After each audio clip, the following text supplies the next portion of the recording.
তো 54 বছর লাগতো না, যেখানে যাওয়ার কথা অনেক আগেই আমরা পৌঁছে যেতাম। স্বৈরাচার, গণতন্ত্রহীনতা, দুর্নীতি আমাদেরকে পিছিয়ে রাখছে। সব সময় একটা জিনিস আছে, end of the tunnel, that is light end of the tunnel. Light আছে, লাইট নেই এ কথা আমরা না দেখলে পরে আমরা হয়তো টানেলের ভিতরে আছি, লাইট দেখছি না, বহুত লোক বহুত রকম কথা বলবে। সূর্য আসবে, আলো আসবে। এখন টানেলের ভিতরে আমরা একজন একজনকে পুল করছি, টেনে রাখছি। আমরা সুন্দরভাবে সুশৃঙ্খল ভাবে এগিয়ে যাওয়ার জন্য একে অপরকে সহযোগিতা করতে পারছি না, সেটাই আমাদের দুর্ভাগ্য। আমাদের জাতীয় জীবনে আজকে যদি আমাকে কিছু বলতে হয়, সেটা হচ্ছে প্রথম লাগবে জাতীয় ঐক্য। জাতীয় ঐক্য কিসের? সব লোককে একমত হয়ে যাবে, এটা তো তাহলে বাক্সা। কিন্তু জাতীয় ঐক্য, অনৈক্যের ভিতর ঐক্য, গণতন্ত্র যেটা বিশ্বে স্বীকৃত, সেই ঐক্য আমাদের প্রয়োজন জাতীয় স্বার্থের জন্য। আমরা ট্রানজিট দেবো, পয়সা নেব না। সবাই বলবে যে না, ট্রানজিট যদি দিই, দুনিয়ায় সবাই পয়সা নেয়, আমিও নেব। এখানে জাতীয় ঐক্য। আপনি পদ্মা সেতু করবেন না যমুনা সেতু করবেন, সেখানে আমাদের অনৈক্য থাকতে পারে। কোনটা আগে হবে কোনটা পরে হবে সেটা হতে হবে। আমাদের কথাগুলো সম্পূর্ণভাবে ক্লিয়ার হতে হবে। জাতীয় ঐক্য মানে আমি কি বুঝতে চাই?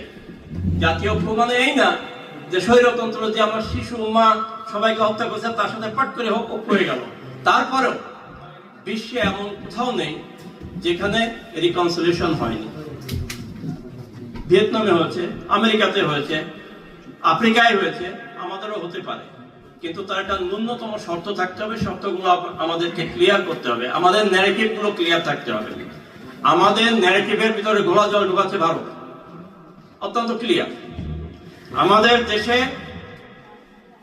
হিন্দু, মুসলমান, বৌদ্ধ, খ্রিস্টান, ধার্মিক, অধার্মিক, নাস্তিক, আস্তিক প্রত্যেকের জন্য নাগরিক অধিকার সমান। কোন অংশে কেউ কোনো কম হবে না। আমি মুসলমান, কানাডায় আছি, আমার নাগরিক অধিকার কোন অংশে ক্ষুণ্ণ হচ্ছে। আমি যদি একজন ধর্মীয় সংখ্যালঘু হিসেবে এখানে পাই, সভ্যতার সেইটে, উন্নতদের সেইটে, সাম্যের সেইটে, যে আমাকে চিন্তা করতে হবে আমার ধর্মের কারণে।